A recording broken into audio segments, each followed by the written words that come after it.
What you're about to see is one of the best preparations you can possibly do if you go into a software as a medical device audit, whether it's an internal audit or an external audit where a notified body comes and checks all your documents.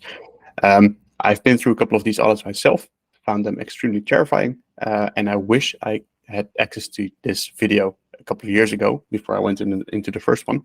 We have a group of experts this evening and a lovely audience. The experts answered questions by the audience that they sent in before. And I hope you enjoyed this video and learned something from it. If you want to view this session in person next time, you can do so by registering on our Meetup page. Enjoy. We're going to get started tonight. And as usual, we're recording the session. So that's why the note is at the bottom. We only record people that are actively participating, and then we only publish that after we ask for your permission. So don't be afraid to speak up. We will ask you for your permission before posting on YouTube. Tonight, we are going to talk about audits, internal and external audits, and also unannounced audits.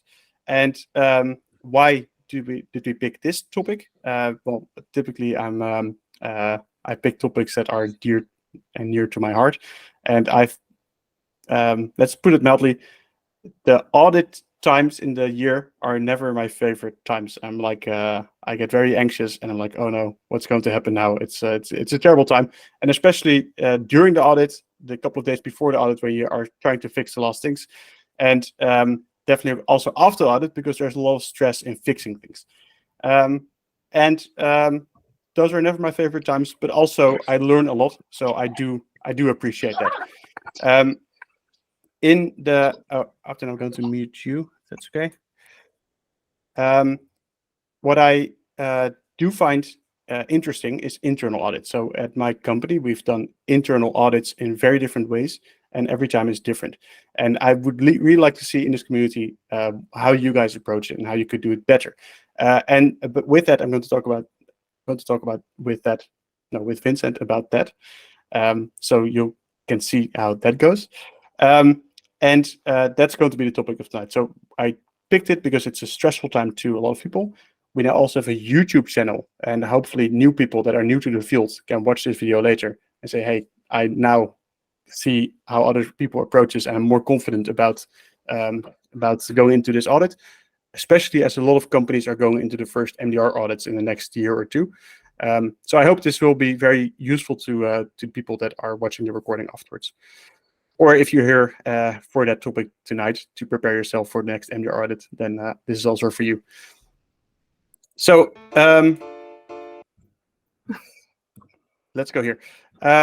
General introduction of this group. I always do this because I think it's very important to know why we are doing this. I think it's clear that the future is e-health. We have more and more technology available, and the health problem because of an elderly population is becoming bigger and bigger, and we need smarter solutions. And we have more technology available, so we should use it. AI can do a lot of things better than humans can, but it's still very hard to actually implement AI into medical devices. We are very close to picking that as the topic for the next meetup. So hopefully in end of August, we'll talk about AI in medical devices. And like I said, there's an aging population, so we need change in the healthcare system. If your company is doing something with this, you're in a good spot, and we should make it very easy for you to bring safe and compliant medical devices into the field. And the goal of the group is to make compliance as easy as possible. It is never easy to do things 100% correct, but we want to make it as easy as possible by offering you a support network of industry experts. We want to build a group of people that are willing to help each other. And we do that here in the meetups, but also on the Slack community of Open Regulatory that Oliver hosts. And we discuss best practices with each other. We need input and support. So typically this is what communities online look like, with 1% heavy contributors, 9% people that are less actively contributing, but sometimes, and 90% don't contribute, they just take the information. And that's okay, that's how the internet works. But we would like to have this a bit different and have more people actively contributing. Tonight we have meetup number 16 already. We have a general introduction. Then Emma will give a community and regulatory update. Then we will have breakout sessions where you get a chance to network and meet each other.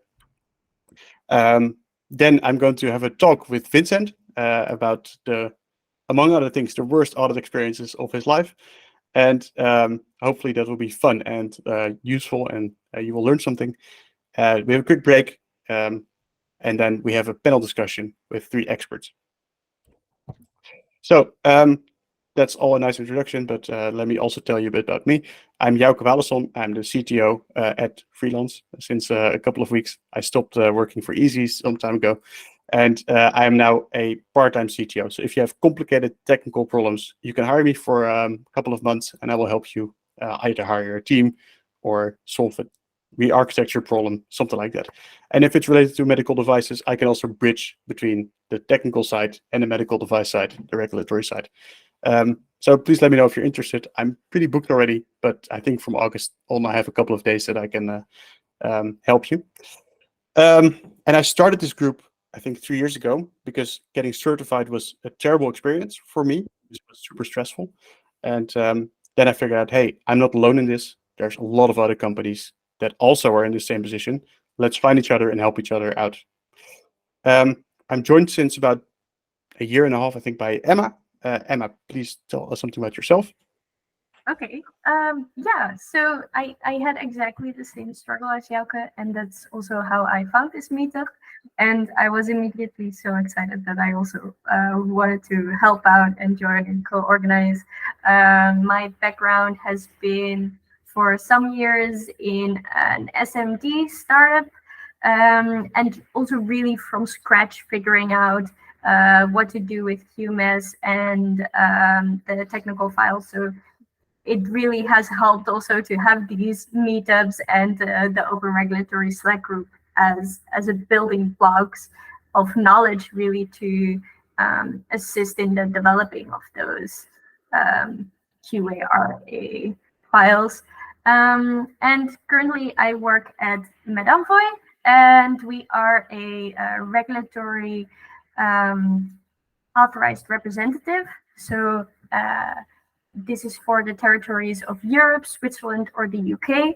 If you're not located in either of those, so then if you want to sell in Europe, Switzerland, or the United Kingdom, you need an authorized representative if you're not located there. And following the MDR and the MEDU and the MDR 2002 that they have in the United Kingdom, we have certain obligations like checking your compliance and making sure that your PMS is in order, that your vigilance goes through the right routes. And we take up this role together with the regulatory importer role, which we can also offer for the same territories, Europe, Switzerland, United Kingdom. And this is more based on a device-by-device shipment basis. Yeah, so that also covers the next slide.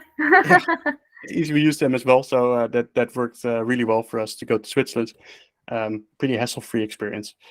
So these are our sponsors. MedEnvoy, like Emma said, and Easy as well. They sponsor a lot of my time and the Meetup infrastructure for it.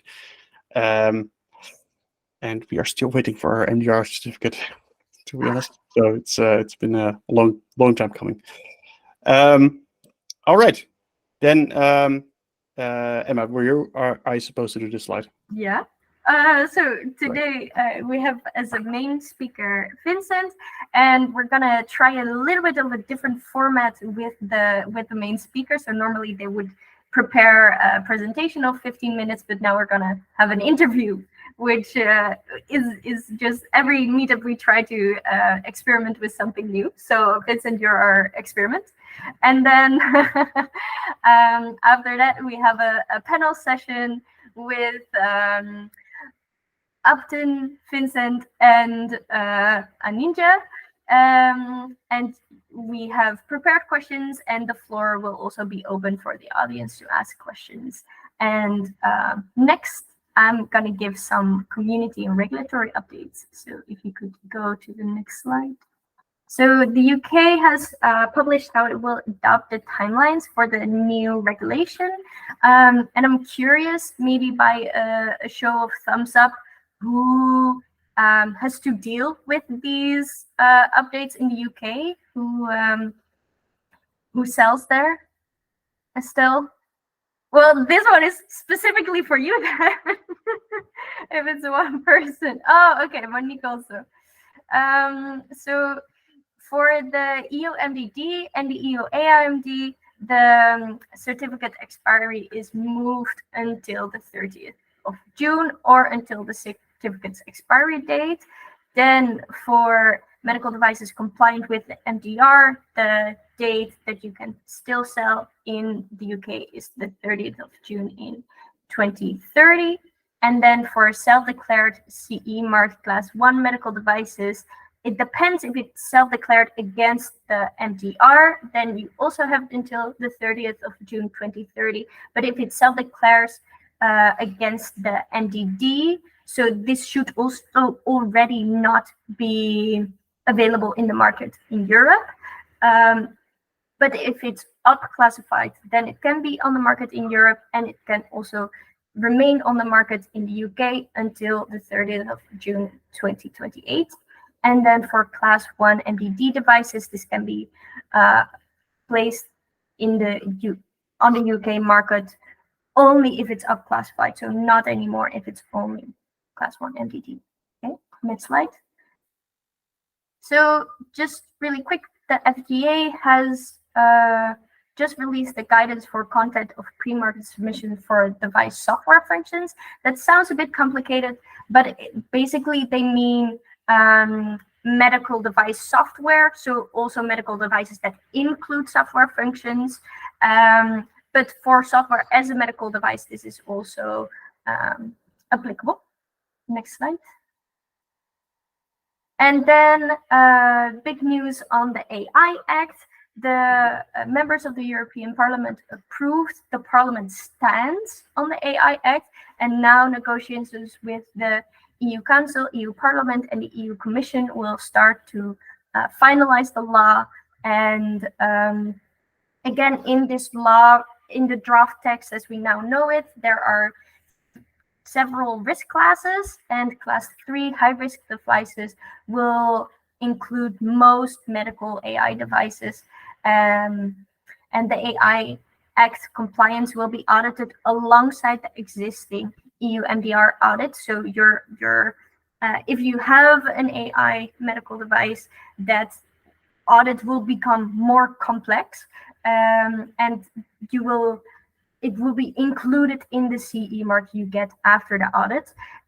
So standards that are recommended to already start looking at, of course, this AI Act is not implemented yet, but it will be expected in 2 years or 2.5 years. So yeah, better to prepare now.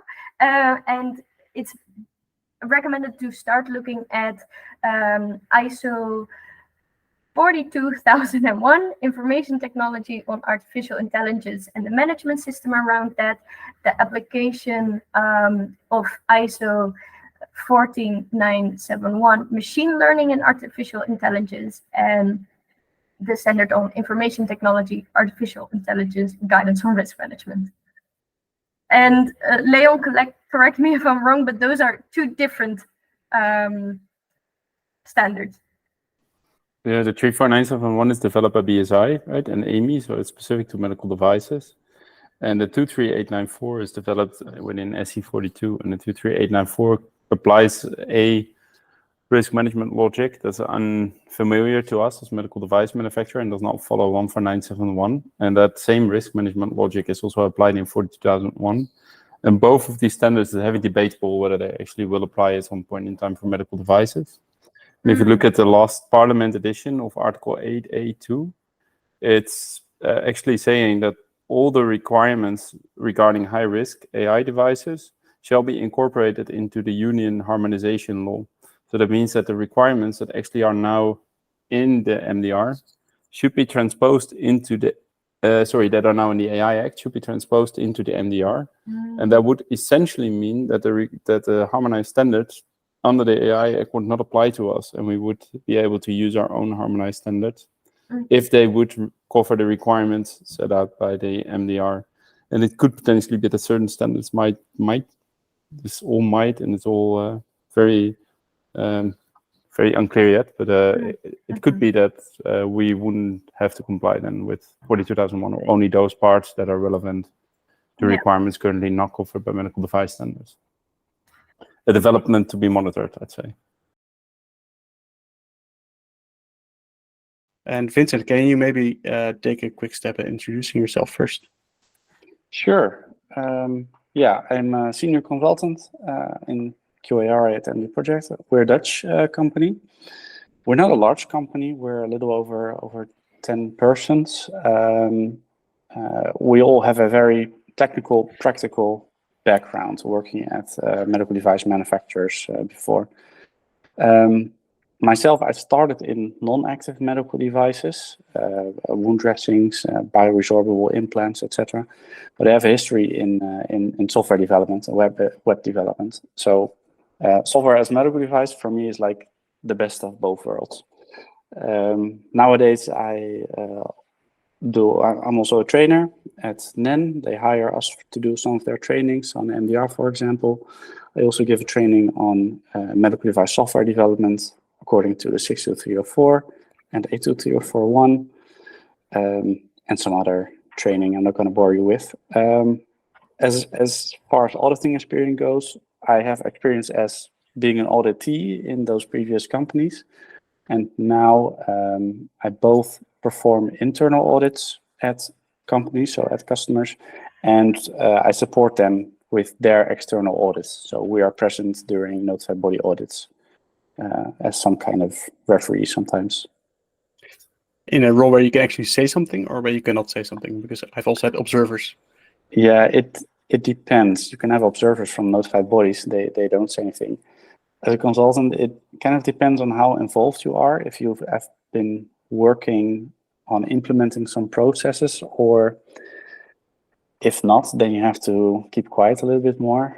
There are auditors, I think mostly from organizations like FDA or CFDA. They don't want to talk to consultants. They only want to talk to the manufacturer's employees. But sometimes, if a notified body knows that you have been involved in a QA/RA department at a company, they will ask you as well. Yeah, I think both roles are very useful. So an observer can just see what's happening and give you advice later on how to fix it. And if you're actively taking part in the QMS, you can also defend it. It takes even more, makes it even easier for the manufacturers. Yeah, sometimes we just kind of translate what the auditor wants to see and point them to the right direction. Like, I think he's asking for this and this procedure or this and that process in this and this software. I have two negative questions to start with. Sure. Can you give an example of something that went completely wrong in an external audit that you've seen? Yes. There was a few months ago, or no, it was last year even. There was an MDR audit, and I think it was also one of the first MDR audits for the auditor by a notified body. And he really interpreted some of the articles from the MDR wrong. So I'm not sure if I can share the details, but there are certain sentences in the MDR, and it says, well, you need to do this and that. And he completely misinterpreted it. And we were very polite and said, well, this is not what the MDR says. It's about this and this, because otherwise it wouldn't even make sense. No, this is what is in my checklist, and this is what we have to do. So if you don't agree with it, you can go against it later or file a complaint. But I'm going to write this down as a non-conformity now. And that happened with several other articles as well. And he also said, well, everything that has to do with the MDR, any non-conformity or any finding, it's a major non-conformity immediately. So it can be a minor non-conformity. So we had a lot of major non-conformities, and they wanted to have a plan to address those non-conformities within a week. So that was a very long week to make a lot of corrective action plans. Wow, a week. That's Yeah. that's weird. Is it normal that they give these timelines this strictly? Because I'm used to like a month. Yeah, I'm also used to that timeline as well. Like you have 1 month in case of a major non-conformity to give your corrective action plan and your root cause analysis. I have also seen 3 months, and then even for minor non-conformities, well, we'll look at it next year. But yeah, the major within a week, that was it was new to me even. Interesting. Abtin, we're going to do the questions in in about 10 minutes. I think I'm definitely looking forward to what you have to say here. What is the worst that can happen? So this is something that happened, but what's the worst that can happen? The worst that can happen is people start hitting each other.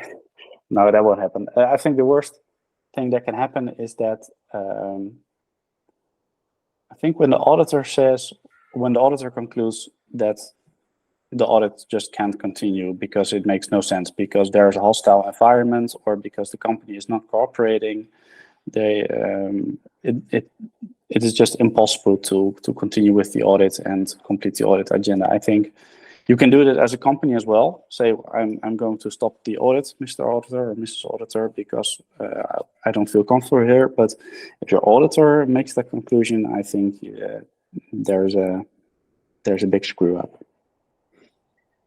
Yeah, and what happens in those cases? So then the audit fails, but then can you retry, or is it just a timeline issue? It depends whether you're already certified or not. And if it's a surveillance audit, or if it's a renewal audit, but you already have a certificate, then it also depends on the expiry date of your certificate. Let's say you have a renewal audit 1 week in advance of the expiry date, or 1 week before the expiry date of your ISO certificate, for example. Then, well, basically your ISO certificate is gonna expire. You would have to replan. Grace period, right? Yeah, you have grace periods, but you need to replan it very soon. And well, if your audit is stopped, then I think you have quite a lot of work to do within those 3 months, right? Does it ever happen? This scenario? I never had it happen. I think I've seen like timeouts, like last warnings about we need to make this audit better, otherwise we're going to stop. But I've never seen an audit being stopped. No. I've heard from my auditor once that he had to stop an audit because the CEO said, "I don't want this audit go away." And then Yeah, he just sent auditors away. In it that happens case, the company, very sporadically, I would say. Yeah. So I'm going to say a list of things that I tell my team typically. I used to tell my team. And can you tell me if you agree with those statements? So I say each one? Yeah, that's after each one. So okay. I go like for a presentation, I say, okay, first thing is don't tell things that are not true. Yeah, obviously, yeah, 100%, yeah. Okay, so never lie. The other way is don't tell more than is asked. So only stick to the questions.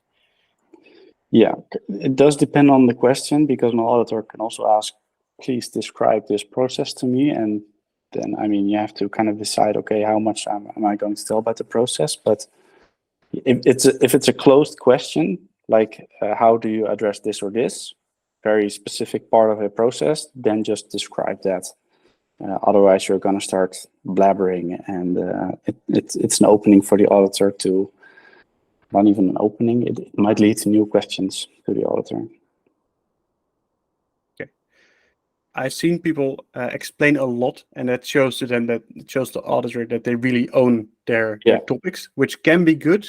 I'm not so sure. I'm a bit conflicted. And you also have only a set period of time. So if you're very confident about something, you can explain a bit more and take some time away from the rest of the topics. Mm-hmm. Sometimes it's useful. Yeah. Okay. The next point is, if you don't know anything or don't know something, always defer to the QA/RA person or the main person handling the audit. So you can just always say, I don't know, and then look at the other person in the room. Is that wise? If you said, I don't know, it depends on what your role is in the audit. If you are the subject matter expert or the process owner of a specific topic, then I think you ought to know more than the QA or a main person. The QA manager can't know everything about very specific processes, unless it's a very small company, of course. But I think especially with bigger companies, then yeah, if you don't know it, you should at least be able to discuss with the QA manager on, do you know if I have been complete enough, or can you think of any other things that we need to add here? Right. Okay, makes sense. Next Depends time, on Molly, the size of the company, I think, and if you have good subject matter experts. Yeah, I think we did it a bit wrong sometimes, that we let a small team of people really focus on the audit, and the rest of the company was not involved too much. I think that's a recipe for disaster. In other years, we really put people in front of the auditors, but then sometimes they didn't know yet, and they had to learn very quickly. Next one is, if an auditor gives you non-compliance, let them always point out specifically which non-compliance, what you're non-compliant with. So I say that because we sometimes had this vague non-compliance that we interpreted wrong afterwards, because it didn't say, hey, this exact rule is what you're doing wrong. So always ask them to clarify. Is that wise? Yeah, like 1000%, of course. I've seen that happen too, saying, well, this is not compliant, but it wouldn't say against what ISO clause it was compliant, or it was very general, like this is not compliant with ISO 13485 clause 4.1, which is a very big clause. So it has to be as specific as possible. And especially when MDR, it should be very specific, like MDR Annex 6 Part C 3.5.4 A or B or whatever, just very clearly against what the actual non-conformity is. Otherwise, it's just an interpretation of the auditor that something is non-compliant, but without objective statements. Good. So if you're new to these audits, do that, because I did that wrong many times, and then we had to write like a kappa plan for something that we really didn't understand ourselves. It's a terrible situation.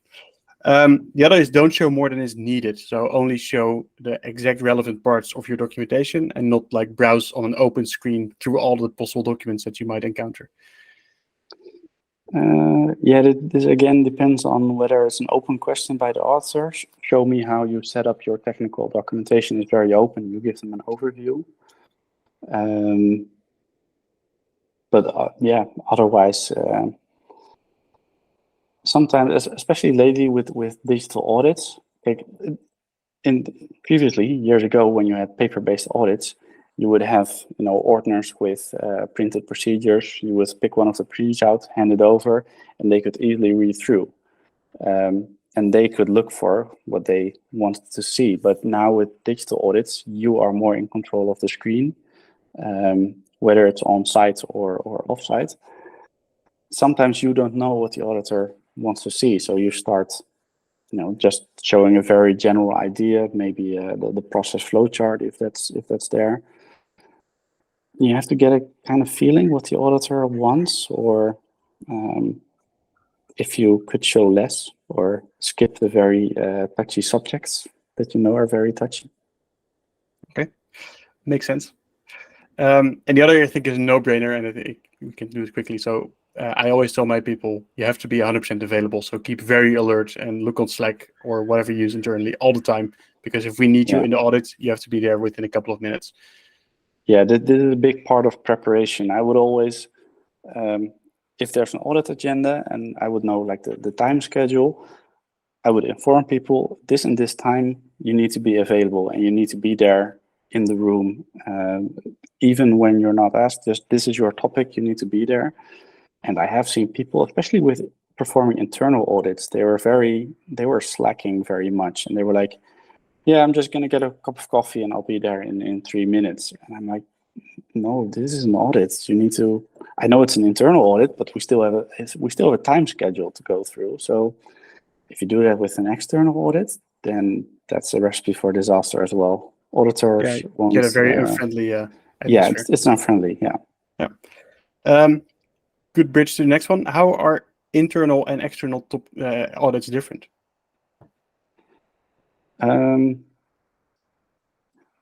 Well, the general approach is the same. You have audit criteria like the ISO 12485 or the MDR. You determine some kind of audit topics. You do some sampling of documentation, of records, etc. You make a report. You have findings. But I think the main difference is the consequences of the audit, of course, because with an internal audit, most of the time you have a little bit more time, etc., to follow up on those findings. While with an external audit, it's a little bit more strict. I also see with internal audits, you have a little bit more transparency because it's internal. You can discuss a little bit, and sometimes you can also give a little bit of advice, like, well, I think I would. If it would be like this and this, then that's fine. But with an external audit, of course, there's just more scrutiny. It's way more strict. A lot of it depends on it. So certification, etc. Yeah. Internal audit is more like a dry run. If you don't know something, not a big a deal. But you actually don't want to have that with an external audit. No, you don't. What are some of the biggest mistakes that people make at audits? So we just went through the things that we should do correctly. What are the things that go wrong? Well, just like I said, with internal audits, you can be more transparent and saying, well, we're going to change this process, or yeah, this is what we wrote down, but since last week or since last month, we're actually doing it so and so. Don't do that with an external audit. Don't say, yeah, this is the documented process, but actually we're doing it now this way, or we know that it's deficient in some way, but we are going to change the process. During external audit, I think you need to defend the process that you are presenting, whether it's in the documents or whether it's the actual process that you're showing. Don't be like, yeah, this is what we're going to do, or here's the draft version of the new procedure. No, it should be, this is it. Defend it, basically. Awesome. Do you have any last tips for people going into their first audits? Internal audits or external audits? External audits. Let's focus on external. Yeah.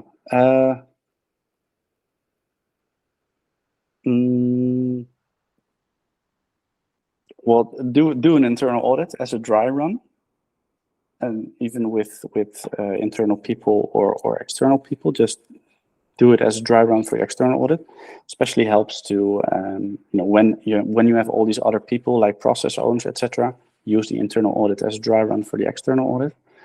For the rest, preparation. If you manage your QMS good enough and keep your timing in check, so CAPAs are not open for too long, you don't have any management review to do within a week because next week you have the internal audit. Basically, if you keep your QMS up to date, then you should always be fine to get an audit, right? Because nowadays with unannounced audits, you have to be ready and have your QMS up to date. I've seen companies that prepare for an external audit. They say, we're going on the water for the next month. We, the QA department, we are not available for meetings or anything because we need to prepare for the external audit. And they use that month to do the management review, finalize CAPAs, finalize the last internal audit report, etc. But I think that's just the wrong kind of preparation. Good. We have a bit of an issue. So one of our panelists was how do you say that in English? Held up. So he cannot join. That's Anindya. So it will just be Vincent and Abtin Rad. And so thank you so much for being here and being part of the panel. I'm really curious to see how both a consultant like Vincent, who's seen a lot of audits, but also someone from the notified body who has been on the other side of the table a lot, what they can bring to this discussion. But because we have one panelist less, feel free to chip in, and if you have other experiences, just well, shout. I won't say shout. Just speak up, raise your hand with the Google Meet icon, and please add to the discussion. We have about 5 minutes per question, but before that, I'm going to ask Abtin Rad to introduce himself, and also, I think after you tell us something about yourself, also tell us something about the question or the remark you wanted to add to Vincent's story, which I didn't come back to yet. I hope I hear you correctly, because I changed to my headphones and there was this slight delay. So you asked me to also comment on the audit questions Vincent was referring. Okay. Hello, everybody. My name is Abtin Rad. As Joke already told you guys, well, the last 15 years on the other side of the table, your side, obviously, and so the last 5 years now at Tussud. I think if you need to know about my biography, you just can look at LinkedIn. I don't want to waste our time on describing what I'm doing, but basically, former auditor, now responsible for AI, software, and cybersecurity in medical devices. Awesome. And global director sounds extremely important. So you are, I think, very important in Tussud for setting the tone of, and also involved in multiple regulation forming committees. Oh yeah. So that is very that's good, because then we know that you also have a role to play in how we're going to be regulated in the future. Hopefully, I am able. Yes. So yeah.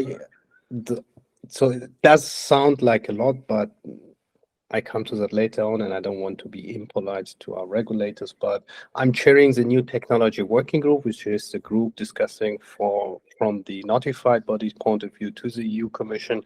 However, it changed over time how much they listen to notified bodies. So right now we are very well listened, but it's not always like that.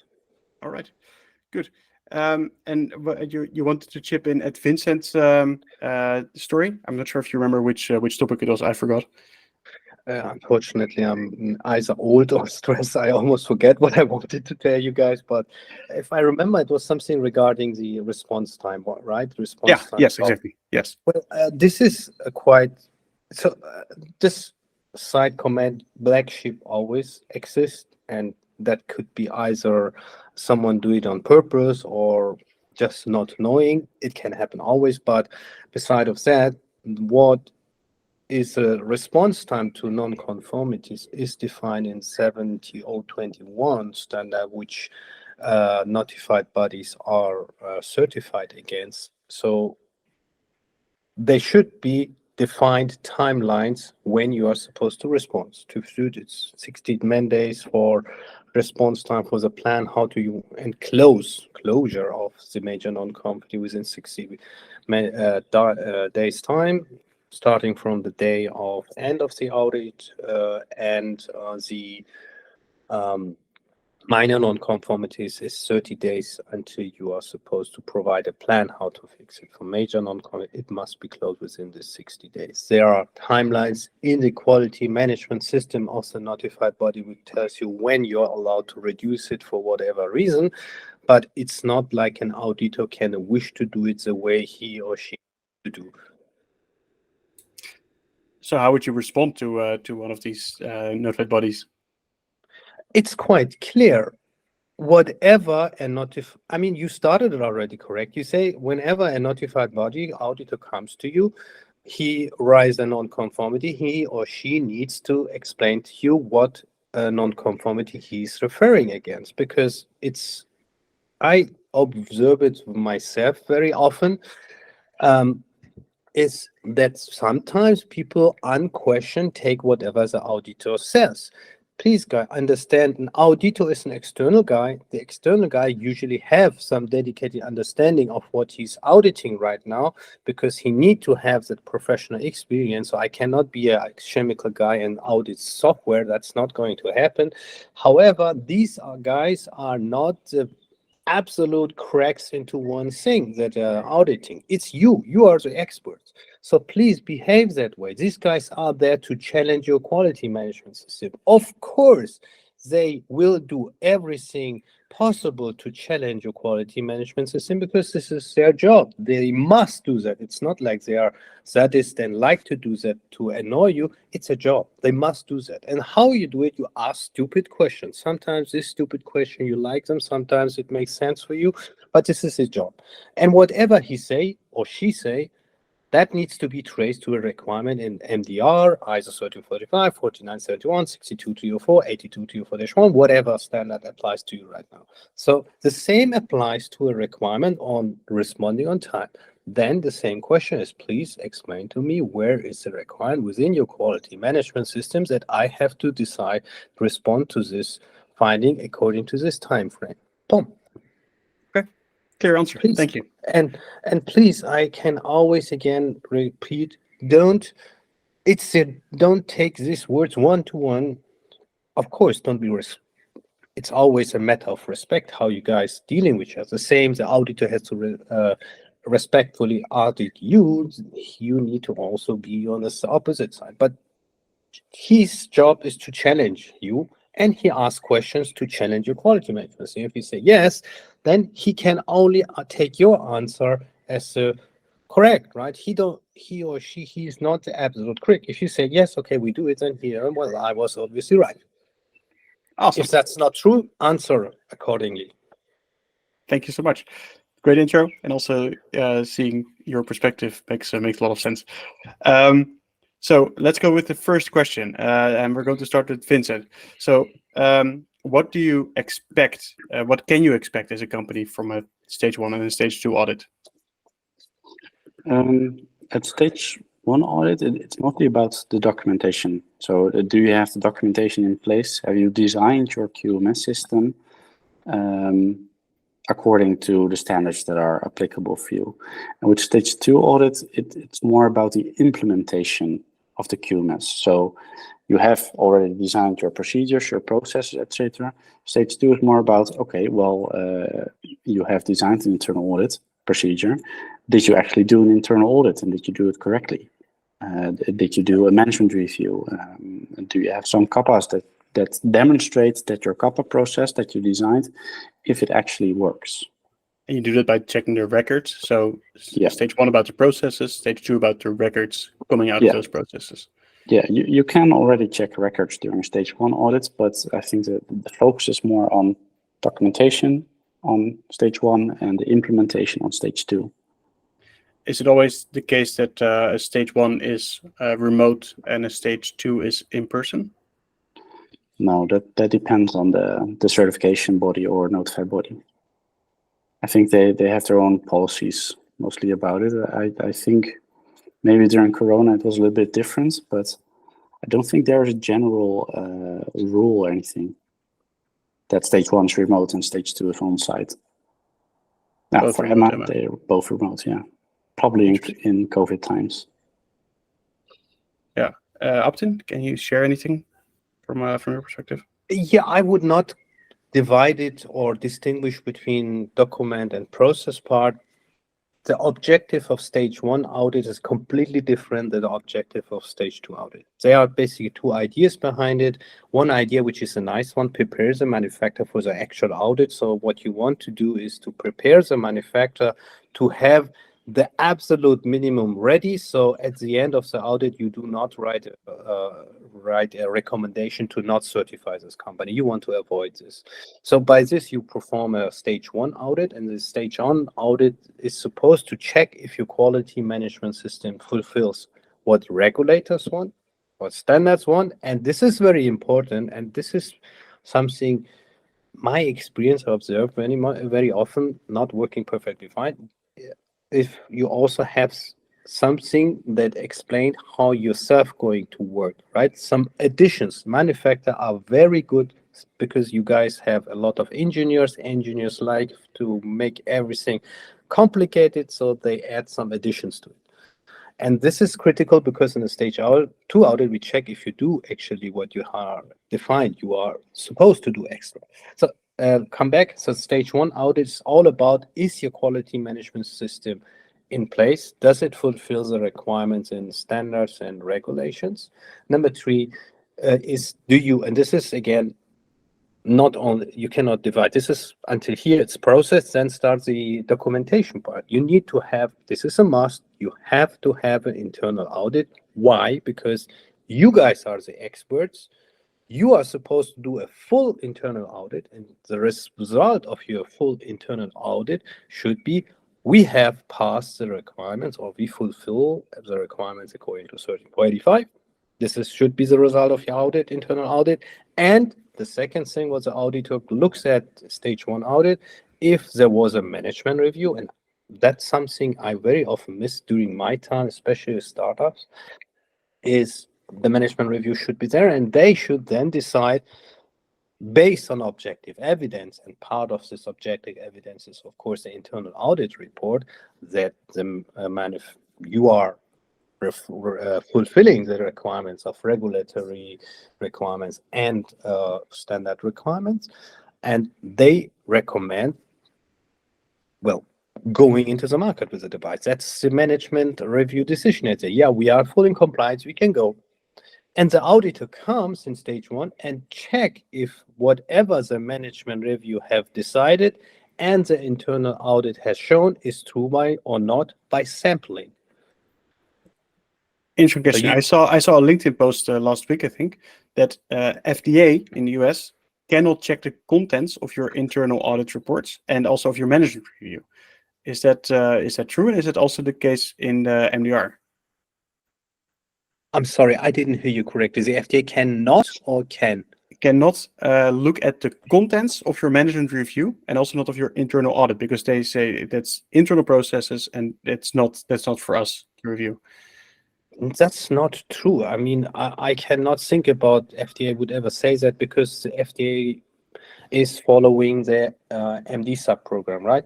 And MD sub program is approved by FDA because it's what they have said. They accept anything what's their opinion. Yeah, but it's more strict, maybe. It's interesting. Leon and Kees, you had something to add? Yeah, well, actually, I learned, but that's I'm familiar with MDSAP as well. But before that, we had an FDA inspection once, and it was indeed that they were not allowed to look into your management review details. So that's what I learned. But this is maybe about 6 years ago or so. Yeah, but they do with the notified body does. They actually look in your review minutes, but FDA was not allowed to do that, as far as I understood. Once. Interesting. Yeah, same. I also learned that they're not allowed to actually look at the management review report, and it didn't when they came to do an FDA inspection at our site in the past. Yeah. Interesting. Okay, let's go to the next question. How do you deal with an unannounced audit? And how likely is it that you get actually an audit by either the notified body or the competent authority? And is there usually a trigger for this, or is it really random? I think whoever wants to go first goes first. If I I can, but I don't. Sure. No, please go ahead. Sorry. If I'm correct, that it's now within the MDR a requirement that you at least have an unannounced audit once during your CE? No, I thought that was an interpretation, or It was already under MDD. really? Okay. Well, who remembers MDD, right? But I think there was a regulatory requirement that there should be at least an unannounced audit every certification cycle, so every 5 Correct. years. Yeah. 3. And on the other, every 3 years, yeah. That's for CE or just for ISO 13485? Because No. I think it depends on the certification cycle.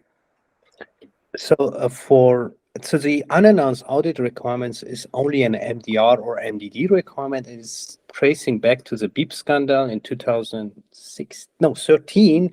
The EU Commission come up with a recommendation to perform unannounced audits, and then it was then tailored to this implementing rule to perform audits, unannounced audits every 3 year minimum.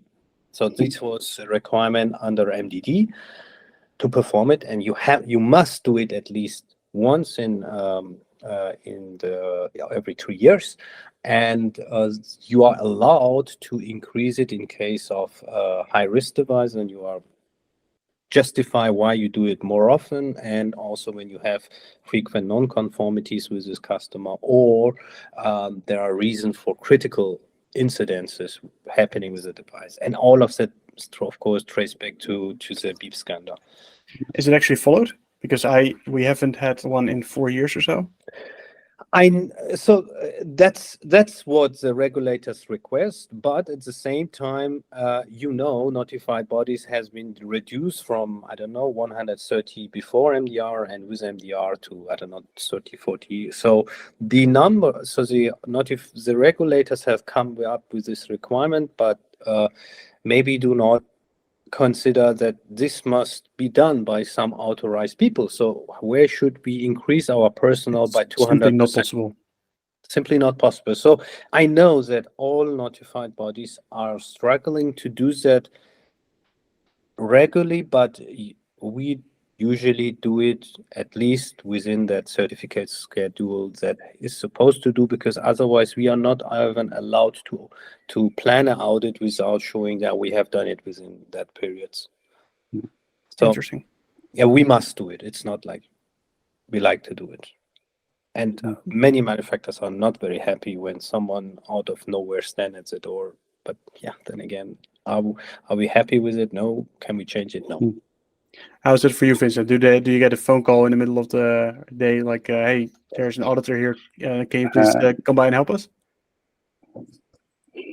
It kind of depends on our availability. If we have to be somewhere else, then I'm sorry, we can't help. It also depends on the distance. If it's a client at the other side of the country, well, if they call in the morning, these unannounced audits happen. They start in the morning, then we might get there by lunchtime, but even that is not always the case. But it does happen. I get from how you're saying this that they really ask you like, hey, please help us. It does happen, yeah, sure. Or the least we can do is to be there on call or available, or especially if it's if there are other people remotely calling in, then we can join. But for the rest, yeah, I kind of refer back to the first question. How do you deal with an unannounced audit? Always be ready. You have to always be ready. Just keep your QMS up to date. Don't slack with your CAPAs or complaints or whatever. Yeah. Interesting. Oh, that's funny. Yeah. So it's a remote company, and there's no one at the office. Yeah. Fun times. Yeah. So they could also audit. So the tasks they are supposed to be as part of an unannounced audit, also not only design control and packaging, I don't know, materials, quality control, and blah blah blah. Also production for software, which is the development. So you might get a visit at home if your office is part of the quality management system. Yeah. Interesting. I doubt it's going to be happen, but basically yes. And make some tea for the auditors if they come by. And is there for the competent authority side? Is that does that happen? How does that happen? Is there a trigger for that? Do they also have to do unannounced audits? Does anyone know? As far as I know, I think at least for the Dutch inspectorate, they do an inspection, not an audit. They do an inspection, but they have planned inspections, saying like, well, in about a week we're going to perform an inspection, so please be present, etc. I think they can also do unannounced inspections, but I think that only happens if something is wrong. But for the planned inspections, they usually have like a topics. Like in the last year, software could have been a topic, so they make some kind of schedule. We're going to visit class 1 software manufacturers, and they plan those inspections. Interesting. Thank you. So I know Oliver wrote a blog post about how they got audited by the Berlin authorities once, and it's an interesting read. So if you want to know how that works, check that. It was also announced, right? That was announced, I think, 6 weeks in advance. Okay. But read the blog post if you want to know more. Next question. So in small software startups, it's very difficult to do internal audits. We talked about it a bit in our breakout room. So how can you approach this in a wise way that makes sense to a small company? Because there's a rule that you cannot audit your own work, and if you're the only quality regulatory person, then you've touched basically everything in the QMS. So how do you approach that? Should you do it with external people? Anyway, Vincent, I'm not sure what you see and what you advise other people. Yeah, the minimum what you would need is 2 people that are both qualified as internal auditors, and they can both do half if you really want to keep it in the company. I've seen it with larger companies as well, like even companies with 40 people. They send all of their persons on an internal audit training, and they do this micro internal audits. Like one topic of a few people of one department go to audit a topic from another department. So they have this independence. But the easiest is to hire an external internal auditor. Sounds a bit weird, but that is just the easiest. But if you want to keep it inside, then you need at least 2 people that don't do each other's work, that audit each other's work. All right, makes sense. And what kind of qualification would be is enough? I've always wondered about that. The manufacturer decides that. You need to determine the qualifications of the internal auditor. That's part of ISO 13485, somewhere in clause 8, I think. There are expectations that the internal auditors have received an internal auditor training, but that is not actually a requirement from ISO 13485. So I'm always a bit wary of that. Yeah, just that you're qualified, right? That's it. Yeah, you need to be qualified. You need to determine what the required qualification is. Abtin? Yeah, no addition to this, except please don't misunderstand it and that happens, right? I mean, if you go to a company and then the cleaning personnel is doing internal audit, you need to justify why someone is doing it, right? There is no definitive requirement in ISO 13485 824, I think, chapter. So it's you need to be qualified.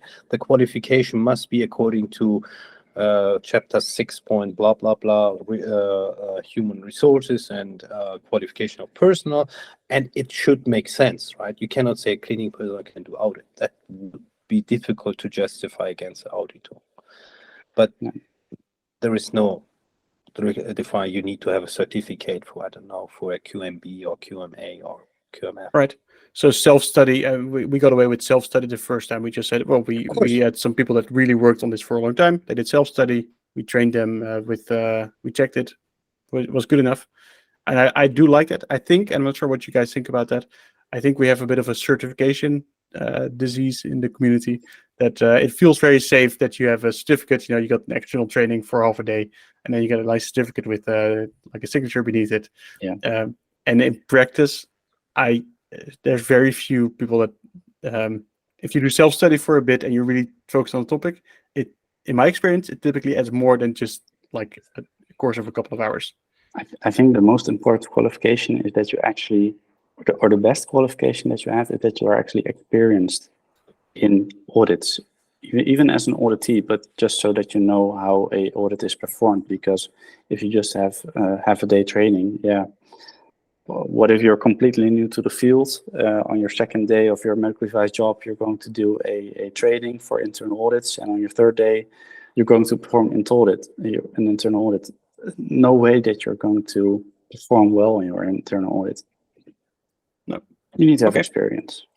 So if you write like a small document saying, okay, this is what I did, and this is the QAR manager says that is good enough within our QMS to audit, you should be fine.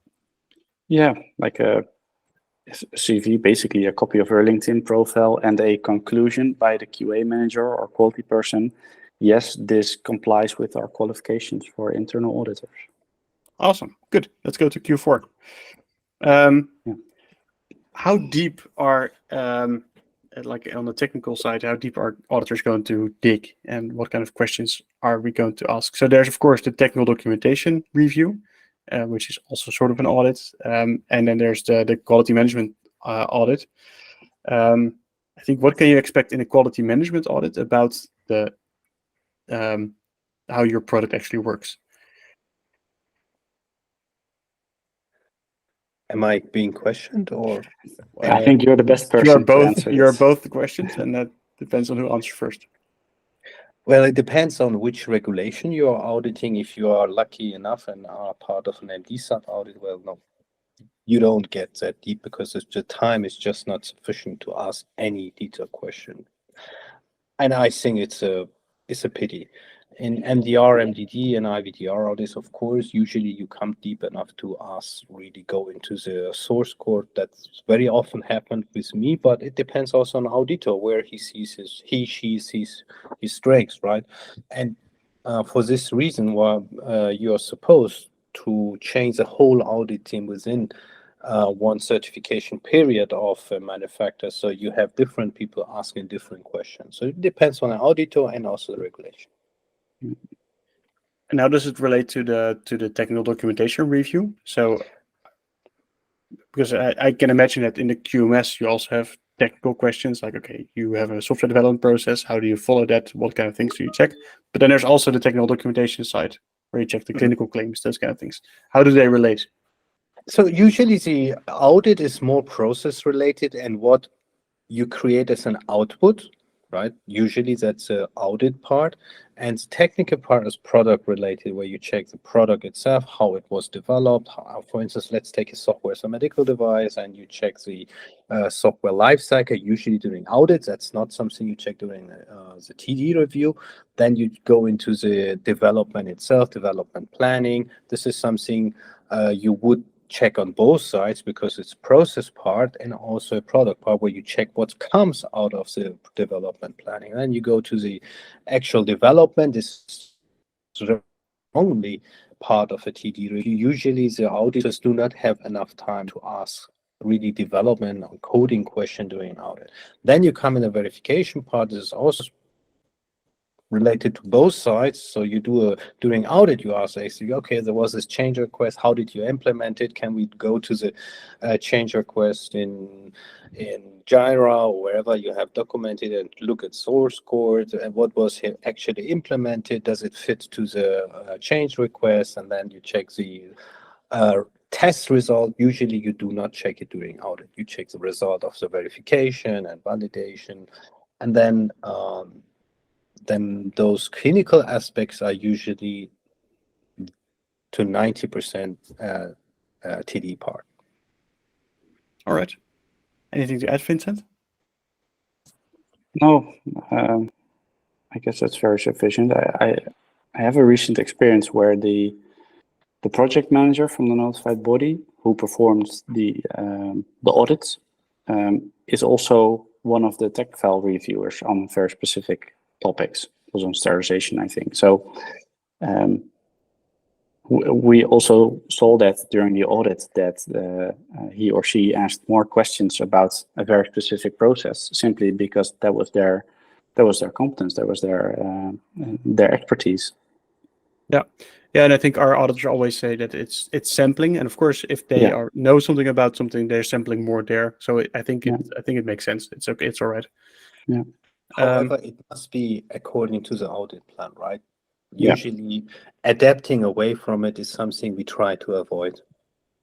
Yeah, because of timing issues, I think. Yes. Time schedule. Yeah. Exactly. All right. If there's more questions from the audience, by the way, just use the chat or raise your hand. I think we have a bit of time for that. But let's go to question number 5. There's a group of questions. So if you're an external auditor, how do you approach an audit? Like, what's your mindset going in, right? If you you already said we're not sadists, Abtin. What's your mindset? Because you're also it's weird in the EU where a notified body is just has clients and the customer, the manufacturer is their client. So you're also paid to do something. How do you approach it? What's the mindset?